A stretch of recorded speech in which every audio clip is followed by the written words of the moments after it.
What is going on, Broncos country? Hey, we're back, the Blucifer boys, after kind of like a holiday hiatus. We're finally Yeah, in a here. minute. Haven't I seen since know. last year. How's it going? Dude, it's going great. We're gonna play for the Super Bowl, hopefully. Just a few more games to go. But yeah, Strez, I guess we maybe Let's missed hope. maybe the last week of the regular season, but who would have thought the Broncos would have finished with a better record than what even we predicted? Uh, yeah. What do we have? 13-4. Yeah. We had them losing some games that they won and winning games that they were lost. Yeah, like As the Commanders game. yeah, what the hell was that? Well, honestly, that one was like the one game that was like, what are we doing? What's going on here? Yeah. Yeah. But aside from the Jags game, which sucks, we're winning. We're staying fairly healthy, which is important. And I mean, now we got the way that I'm kind of looking at it is like a legacy beginning game Could for Bo be. Nix and the Broncos. How are you feeling about everything coming into this week? Yeah, very well could be. I think, I am very nervous of this game and Josh Allen specifically in January. He's just spectacular in the month of January. And, I think there's a huge chance for Bo to make a name of himself and really for like the entirety of this Denver Broncos team to take that next step that I think a lot of people in Broncos country think that they can take. You go out and you beat Buffalo in the divisional round of the playoffs, and you go to your first AFC Championship game in 10 years. You have set yourself up for being a free agent destination. The confidence and experience that this gives the players on top of that is like next level. So beyond just Bo Nix in this game, like the entirety of this Denver Broncos team and honestly the franchise, because it's new ownership, new GM, new head coach, like everything is brand new uniforms, even like everything is brand new. And if we can go out and we can win our first playoff game in a decade, like that will be huge moving forward for this team and this organization and this fan Plus, base. We deserve yeah. this. We Plus, I deserve mean, we got this. to win one more Super Bowl while we're in this stadium, right? Yeah. Was it 2031? I think that's like the target date 2031. So we got to get at least one. In stress, I don't know if it's the time of year. This is a little bit of a tangent, but I'm starting to kind of wish, okay, you know, how much roof is this retractable roof gonna be, man? Because it's like you can feel the elements, right? You can feel how crisp or how windy it is, right? Even Yeah. just watching the broadcast there, in these outdoor stadiums. Yeah. And I think I feel like I've talked about this multiple times, but just like the Denver sun, like the Colorado sun is just so different compared to any other like outdoor stadium in the daytime. Like it's beautiful. Like it just looks different from all of the other stadiums. And I think there are multiple things that we're gonna, miss out on. I mean, I don't know how often they'll retract their I would assume that I mean, this season they didn't have a kickoff under below 60 degrees. So Yeah, I a think that season there's, like like, that, rules that if it's a certain temperature, it has to be yeah, closed. if it's another season like this season, I would assume that it never shuts. But you just never know. Yeah. Yeah. I don't know. I might be waffling a little bit, but we want to say hello to Weston Brewster in the chat. He's a Chiefs fan that is rooting for the Broncos. I didn't think those Wow. existed, but he's in here. He wants to see the Bills not win the Super Bowl again. And Weston, you might not know this, but Strez, you can subscribe to his channel, Pro Football Hub, in the description. He's from Kansas City as well. I do be living in KCMO. Yeah. Whoa. Yeah, you got great barbecue out there, but The man, best. let's talk a little bit about this game from a game plan perspective, Stress, I want to know if you were coaching this team, what would you try to accomplish as an offense and as a defense going up against the Bills? What would you focus on? Yeah. So the notes that I've taken, Sean Payton, if you're watching this little internet show, I'm sure you've already got this in mind because I feel like we're on the same wavelength often. The Buffalo defense is 31st in yards per carry with 5.2 allowed this season, 28th in rush yards per game with 137.2 this season, and 31st in rushing touchdowns given up a game this season with 1.3 rushing touchdowns given up this season. And they are dead last in yards per carry given up to quarterbacks. The Denver Broncos have the 5th fastest quarterback in the NFL. Like easily top 5, top 6 fastest quarterbacks.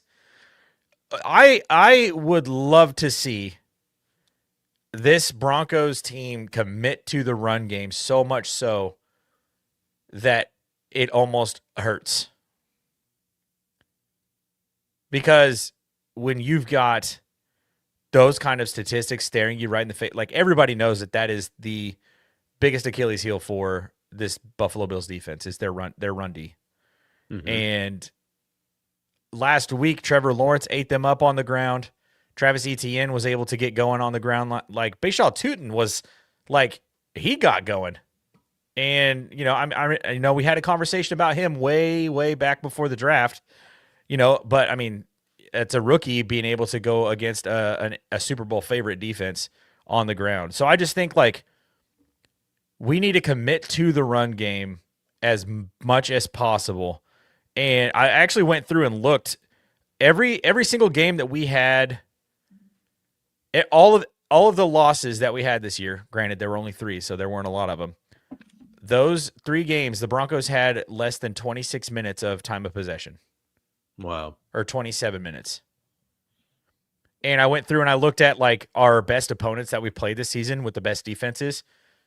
And good offenses that can also score. Philadelphia, the Broncos had 34 minutes and 17 seconds of time of possession in that game. W. The Green Bay Packers game, the Broncos had 30 minutes and 32 seconds of time of possession. W. And the first time around against the Chiefs, when they had their entire team, 29 minutes and 29 seconds time of possession. So we're going to need to manufacture these long drives that are not 3 and outs because that's kind of been our offense's MO this season. It's been either it's a 3 and out or it's a long drive that leads to 3 points. Mm-hmm. I'm okay with 3 points as long as they are long drives. So, yeah, they're going to have to commit to the run game, and in doing so, I think that they're going to be able to generate these long drives. Dude, wonderfully said. And yeah, Bo Nix has got to be a part of it.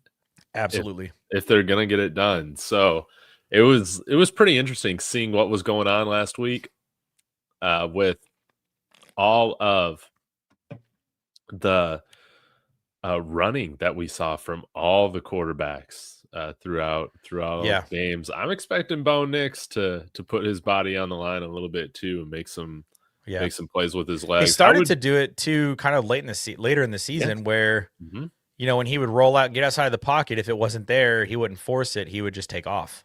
Yes. So I would anticipate to see a lot of him just pulling it down, like hit the back step. If 1, 2, 3 is not there, don't even try to wait for someone to come open. Just break out of the pocket and go and run. Mm-hmm. Mm-hmm. And like, how would you structure right now this running back rotation? This has been a hot topic this week. It has been a hot topic because Jaleel McLaughlin got the start in week 18, didn't he? Yeah. Yeah. It's interesting. It's very interesting. Go out, start out 20 personnel. Put them both on the field to start the game. You got your scripted first 10. You want to commit to the run game, just go out there and start in 20 personnel. Not with a fullback and a running back, but both running backs. Ooh. That would be and they want to expect, yeah. The cool thing about that too is like I have a note down here too that like RJ Harvey in the passing game is going to be huge this week, I think. Mm-hmm.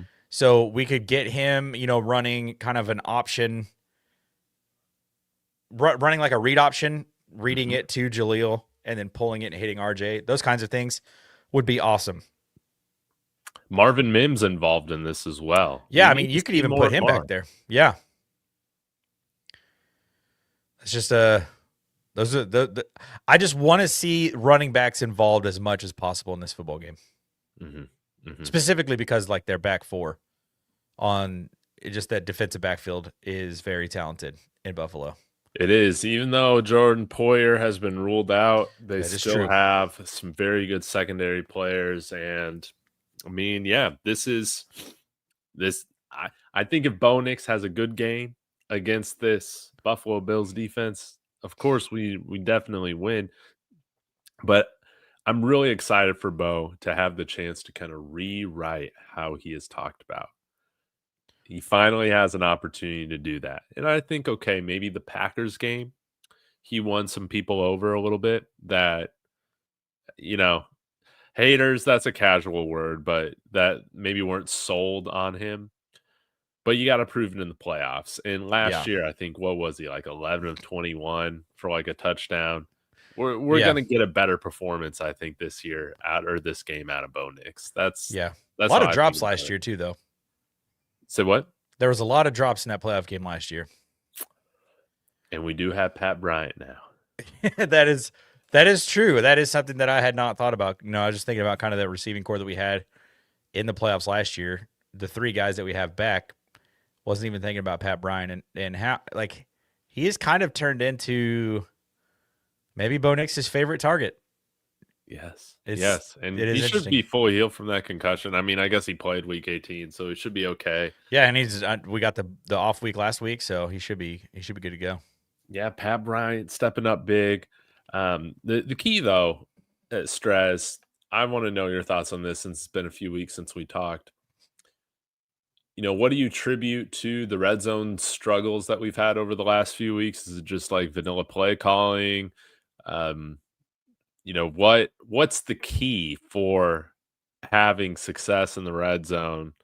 Because yeah, if we're not converting to touchdowns inside the red zone, I think that might just tell the story of how this game goes. Is our scoring percentage in the red zone. Yeah, no, I 100% agree with you. I don't know that there is like a one like for sure answer for the red zone woes. One thing I've noticed kind of thinking back to it over the last couple of days has kind of been like not a lot of Cortland Sutton targets No. in the red zone. It's kind of been run it or get it out on the edge on a quick screen type, wide receiver little pop thing. And they just haven't been able to execute on those things. So it's a mix of the play calling and the execution. But at the same time, I think, the last 3 weeks of the season, we didn't really have much of a test, going into, the last stretch of the year. So it is hard to say, if the play calling was just vanilla, like Sean Payton was just trying to keep something in his back pocket, which, like, I mean, whether there's validity to that or not, it's the NFL. I don't know if you can just hide stuff, but maybe that was part of it. I don't know. But Yeah. what do you think?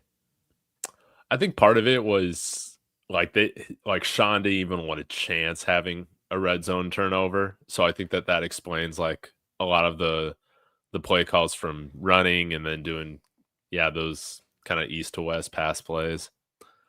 I think some of that is it. It was kind of frustrating that okay, if we are gonna just run it bunch, that we can't just punch it in, Yeah. when we need to. That is a concern that I have.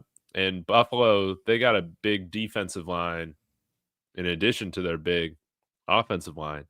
So it's going to be something where like the offensive line has to get better push in the run game in the red zone this week. No doubt about it. But yeah, I think you got to let Bo be Bo in this situation. You got to call the red zone in a way that's aggressive to win the game, not to not lose it.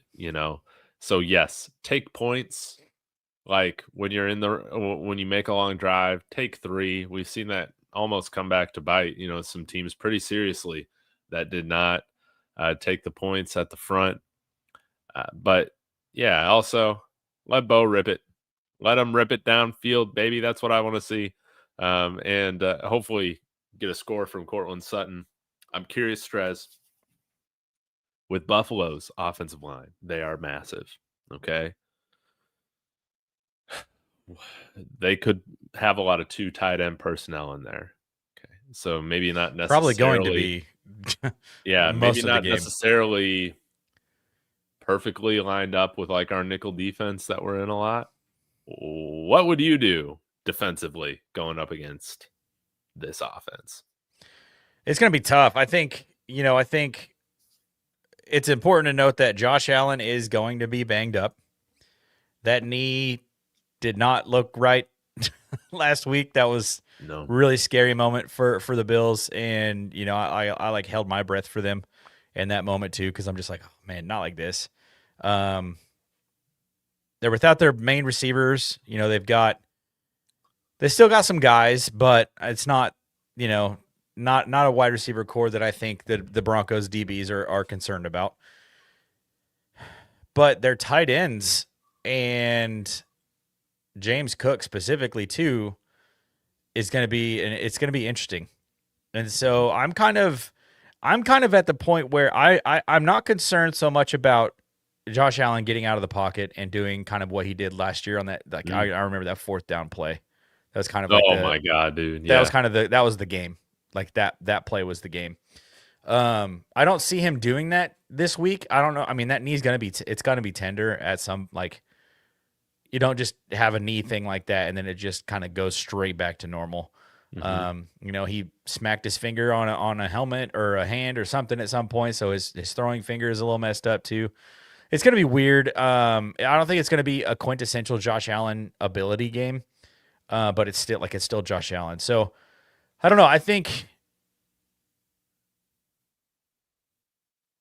you got to match. You got to go big on big, I think. I feel like you have to. Yeah. Like don't. I think we've got the beef in the middle to be able to slow down a run game. Mm-hmm.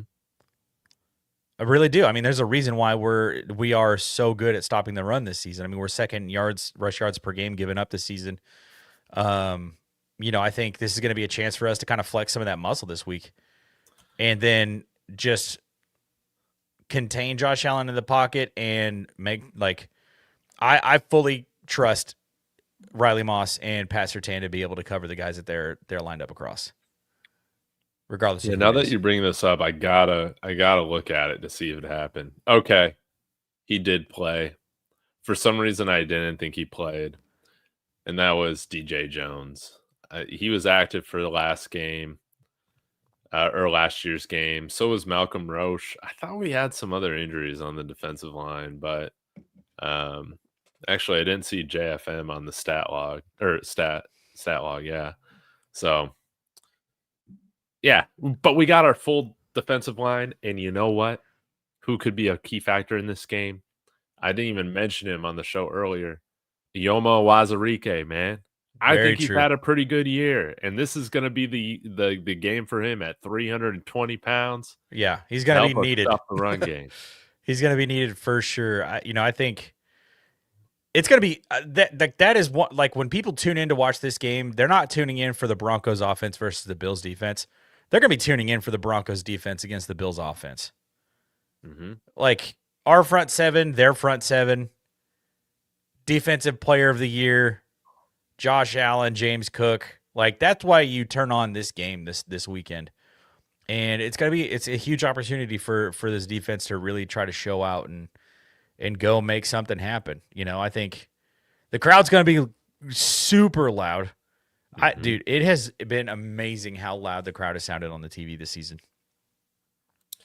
No, you got the camera shaking and all that. And Sean Payton was, he's talking about, guys, make sure you're the loudest at the beginning of the play clock. Thank you. So somebody finally said it. I hope the Broncos have like some PSA videos to make sure the fans get into it early on, because the comms in the helmet cut off at 15 seconds left? Yeah, 15 seconds they shut off, and I think play clock is 40 seconds. They're usually not in the huddle at the start of the play clock. They're probably in the huddle around 35 seconds. Mm-hmm. So it's not necessary. I don't think Sean Payton is necessarily worried about Josh Allen getting the communication from, whoever's in his ear. I think Sean Payton is more concerned about Josh Allen talking in the huddle. Yeah. Because it is nice to be able to kind of get in the way of kind of the checks at the line and stuff like that. But when you brought up a good point this week in that press conference when he comes doing that coaching. Like in the huddle, if you can't really hear the play, you're like, what'd you call? What is the call? And then everybody's kind of confused and unsure getting up to the line of scrimmage. Takes a little bit longer to get set. Receivers have to maybe talk to each other for a second just to kind of get on the same page. And then like you're out of time and then you're already going to be on a silent count. You get inside 5. As soon as that leg goes up, Nick Benito's coming off the edge, like right away. So like it is like it really does feed itself. Like it's kind of like a circle, like a perfect circle for like everything. Like it just affects everything. Yes, dude, it's so huge being at home for this game, and it's the first time in the playoffs that we played the Bills, and it's in Denver. Yeah, because I remember last year, man, interviewing with some of the Bills channels. I'm like, hey, we're just happy to be here. Yeah, we got a fighter's chance, but man, we're not really expecting much. Yeah, it's totally different. How much more confident I am. Completely different. Yeah, and I feel like they may have felt that in the locker room too. It was a huge celebration after that Week 18 game over, the Chiefs backups and all that kind of stuff. Like it was sweet, 38-0, seals the deal. You're in your throwbacks. You get your first playoff berth in 9 years, and so they go into the playoffs last year, and it's like, oh wait, we're just glad to be here. We know we're gonna get just dog walked in this first round against the Bills because they're on a mission this season. We're glad to be here. This year, it's so different. It is totally different. And that's why you bring guys like Dre Greenlaw. You bring guys like Talanoa Hufanga. You've got Bo Nix, got another year under his belt. He knows how he played last year against this team in his first playoff game. So, and he's sitting there and he watched Drake May and Caleb Williams both win their first playoff game. Jaden Daniels already had some wins last year. Mm-hmm. So Bo Nix is thinking, dang, I'm the only one in my class that's playing that hasn't gotten a playoff win yet. So there's like all these things that go into it. And I'm like, this team, they have to be going into this game completely different and completely confident. I think so too. I do want to get to this question though from Scruffy, saying what's going on or what's going to happen if the Broncos don't get off to a good start and lay an egg in the first half. Will they be able to come back? Stress. What do you think about this? Depends how the defense does. If they lay an egg and the defense is just a knife through hot butter, it's over. If the defense is able to do their job, we know this team can come back, man. How many comeback wins do we have this year? Like 7? A lot. Yeah, it was a lot of comeback wins, and we're fully capable of it. Like when Bo Nix, I think the statistic was when he was losing in the fourth quarter, he was like 17 touchdowns to 2 interceptions. Like he is money. He is clutch. But it has to be close. Like I don't envision them scoring 33 points in the fourth quarter to beat the Bills. That's not happening. No. This ain't the Giants. No. Ideally, you get off to the lead and you continue to build it. But yeah, Josh Allen, Buffalo, this might not be their best team that they've had. No. But sometimes, man, you don't even need the best team to win it all. I mean, yeah, let's be real. I mean, although the 2015 defense was amazing, that wasn't the best team in the Peyton Manning era. It wasn't. It wasn't. It might have been, honestly, that 2012 team. Heck, 2014 was right up there, too. No, they did kind of flail at the end, but yeah, whatever. You just got to get hot at the right time. They got the quarterback that can do it. And to me, it makes sense why this game is kind of 50-50 from all the different odds and stuff, how we're looking at it. But I want to know, Strez, who your like X factor players are. Like, who's the X factor on offense? Who's the X factor on defense? That if they play well, the Broncos are getting a victory. Yeah, I think easy answer offensively is Bo Nix. Mm-hmm. But I mean, anytime your quarterback has a good game, Yes, you're probably going to win the football game. But it's RJ Harvey. Like, it has to be RJ Harvey. If this is RJ's first 100-yard game, we're talking about a massive W. yes, A statement W. yes. I don't know if that's going to happen. You know, I could see 100 yards combined, receiving and rushing from RJ Harvey in this game. I'll take but it. It needs RJ Harvey has to be the guy on offense this week. I think, you know, that is kind of the thing that you're not expecting. But if he pops, then the team is going to be successful. Yes, indeed. And then on defense, it's got to be our like nickel guys. Ooh. It's got to be the guys who are going to be helping in kind of that run fit, but also covering. Barron, Jahdae Barron, Jaquan McMillan, like it's got to be those guys, you know, because I don't have any concerns about Riley Moss and Patrick Surtain against 70-year-old Brandon Cooks and whoever the other guy is that they've got on the other side of the field, Khalil Shakir. I mean, he's a solid wide receiver. Mm-hmm. Not concerned about him against Riley Moss or Patrick Surtain. I don't think either of them are going to follow a specific receiver around the field. No. Like, I just don't see that happening. But what I am concerned about is that tight end room.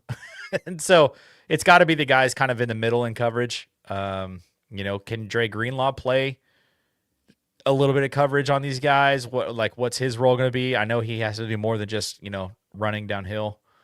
You know, that soundbite was so funny. He did you see Sean Payton today? He like addressed it. No. Yeah, it was kind of a funny clip. DNVR posted it on their Instagram.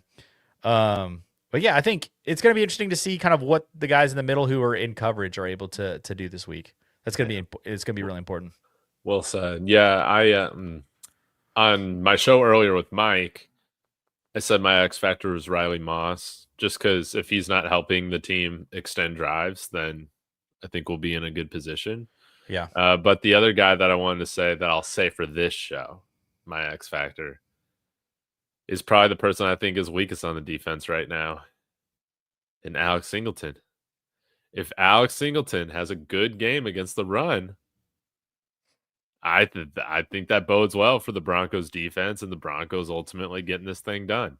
Alex Singleton can just have even, you know, an average game, maybe slightly above average. I think that seals the victory for us, man. No missed tackles from Alex Singleton. I don't want to see it. Yeah. Dude, he's got 135 tackles on the season. He's in position. Even missing those games with the testicular cancer. Like, the dude still had 135 tackles on the year. Crazy. Yeah, no, I think that's a good take. You know, I think like he is kind of the heart and soul of the defense. Like, he brings it with him. You know, when he's ready, the whole team is ready. You know, he's the communicator on the field. Like, he is the most important piece on the defense. You know, as much as we like to talk about Pat Surtain, as much as we like to talk about the pass rush, it's Alex Singleton. And I think that's probably why I'm so hard on him, like on this show and on social media in general, because I'm just like, you're the guy. Like, you're the guy. You have to lead this team. You're the bell cow. Like, so I think it's fair to say Alex Singleton has to be great. Please, Alex Singleton. I don't want to doubt you, but you give me so many reasons to sometimes. Like, come on, man.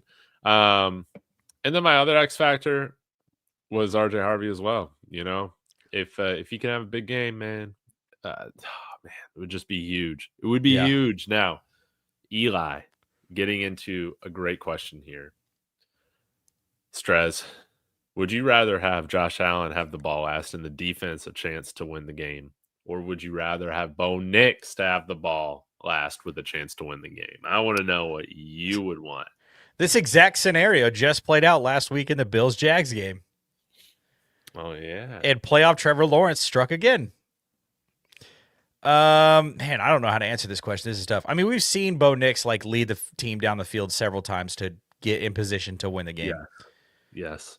If it's just for a field goal, yes. But if we need a touchdown, I'm a little bit. That would be tough, Yes. especially in Denver. But Here's how I see it. If we got the lead, I want the defense out there. So yeah, I would just prefer that. I would prefer to always have the lead and have the defense yeah, seal the deal. So yeah, I mean, I think right now I'm pretty much just as confident in Bo Nix in the offense in this sort of situation as I am in the defense. But I'll take the situation in which we have the lead. That's what I'll take. yeah, I'll take that. I'll take that as well because I think that leads to Vance Joseph being able to get in his bag a little bit and send, one of those spicy little corner blitzes or, coverage sacks, pressure sacks that kind of lead to those interceptions where Josh Allen kind of throws up a lollipop.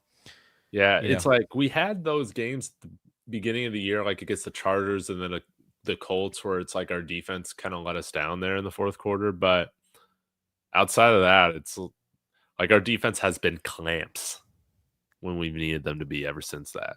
Yeah, that's true. I think, yeah. I mean, they've been a little bit suspect since the bye week this year. I think they started giving up like 24 points a game defensively since the bye week. So the offense has had to come around. I think they're averaging, just under 350 yards a game this year. So it's the offense is moving the ball. Defense is, playing okay, but I think they both have to step it up in this game. And I think the defense is going to be the ones to go out there and be like, it's on us. Yes. We got to play through them.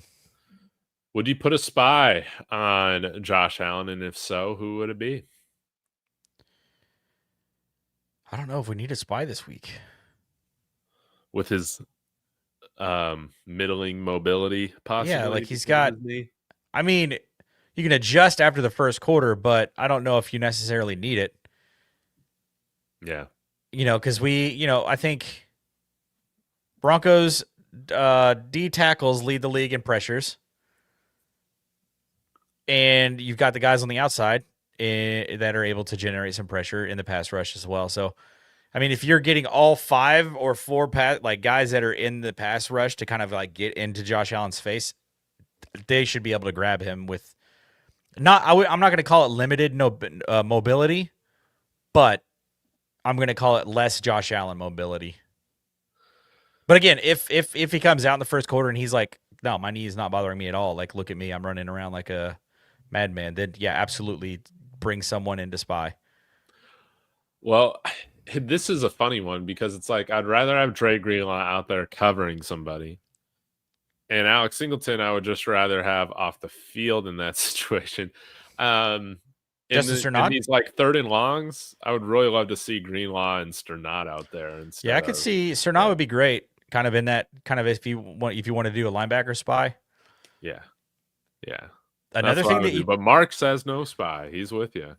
Yeah, I think he's right. Would be an interesting. This would never happen. But like an interesting little kink that you could throw into it would be like putting Jade or Chris Abrams-Drain on the outside where Pat Surtain is and bring Pat Surtain inside and like run like a little nickel spy with Pat Surtain. I mean, obviously you want PS2 in coverage as much as possible. Yeah. But it would be an interesting little wrinkle because it would be like, wait, why is 2 watching me? What is going on? It might confuse him. Yeah, it would be like, wait, what is happening? That would never happen. Might fumble the ball. That's why I don't call defenses, by the way. Oh, man. Because I would come up with just the dumbest ideas. Well, yeah, I guess Strez. I guess that kind of covers our different keys to the game. I think here on Kalshi, guys, code DTB, get a $10 bonus. You deposit 10. I think the Broncos are at 52% right now. Mike asked me this earlier. On a scale from 1 to 10, what is your confidence level the Broncos are going to get this win? Well, that video of that little girl came out today where she picks the helmets. Yeah. She was 0 for 6 last week. Oh, And so whoever she picked to win did not win, and she picked the Bills to win. So I was a little less confident before that video came out, and then she picked up the Bills helmet. And I'm like, let's go. It's set 100%. No, but I would probably say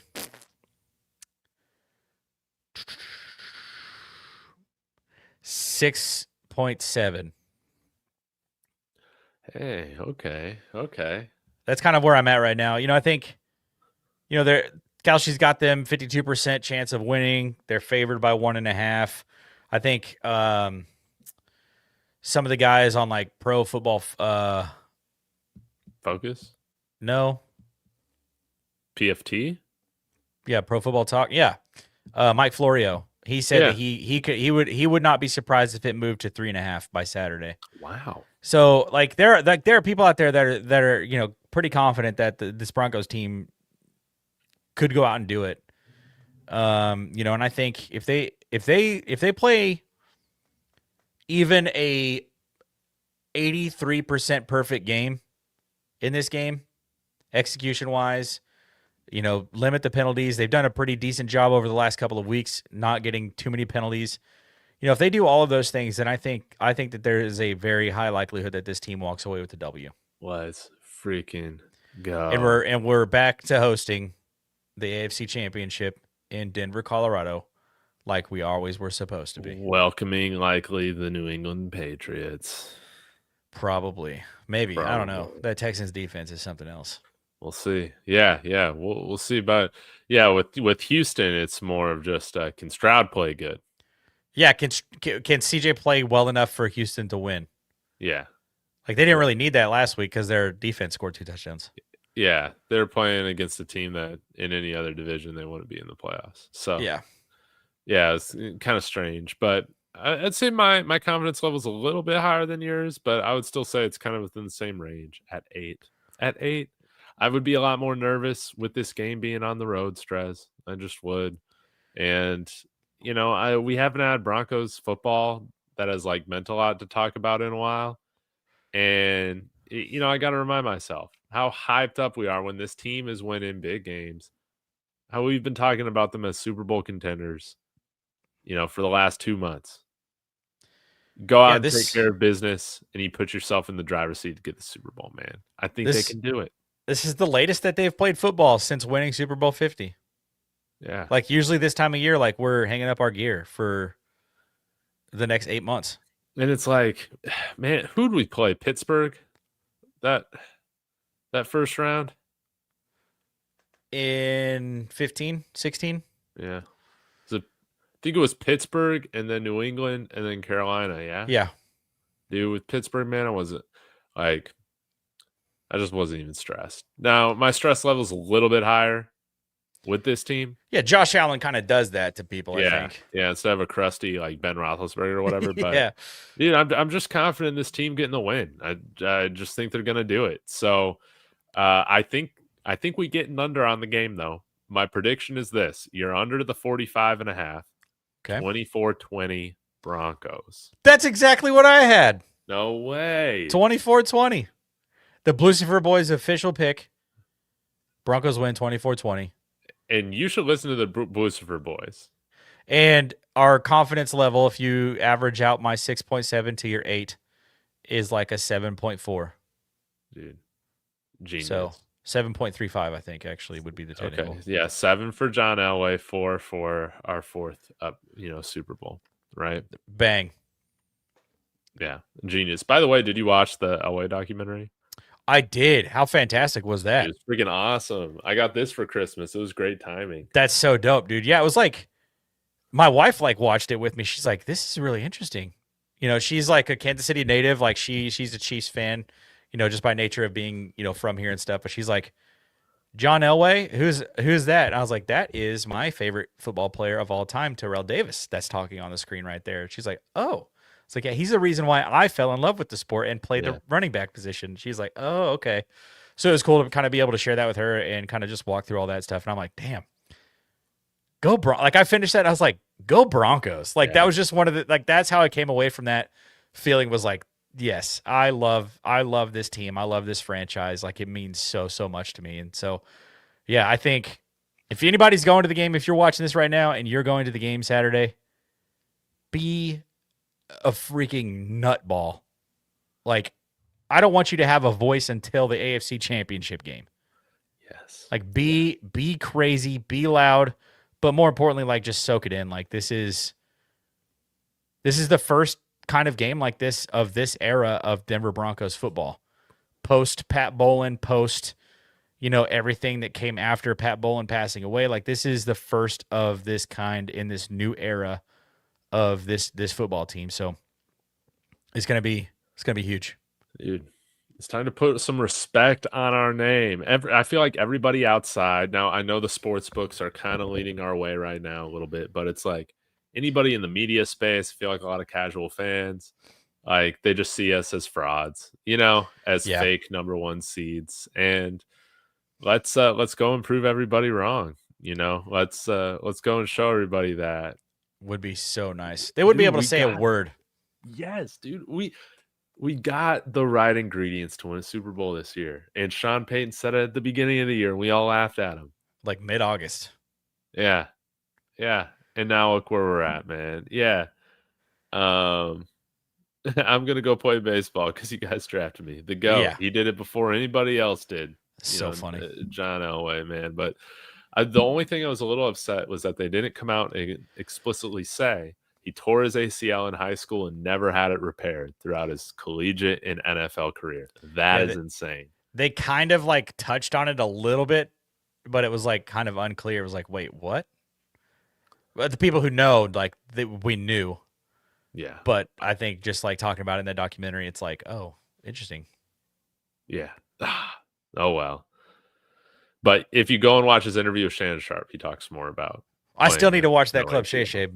Yeah, it was good stuff, man. It was good stuff. Well, Strez, thank you for doing this. Hopefully, we can talk next week about another Broncos victory and getting ready for the AFC Championship. But in the meantime, where should all of our viewers? We have 128. I think this is the most popular Blucifer Boys live stream we've done so far. 128 viewers. So that's awesome. Out. Where can they find you, man? You can find me on everywhere, basically. Go check out the Pro Football Hub over on YouTube. Also on the Waterboys College Football. Do some stuff over there as well. And then you can check me out on TikTok at its.strez. Super simple. Great. Guys, be sure, smash that like, subscribe, and then go over to the link in the description, Pro Football Hub. Subscribe to Strez over there. And yes, we will be back to talk about the game. Y'all have a wonderful evening. And again, if you're going to the game, pound those energy drinks, be loud, go Broncos.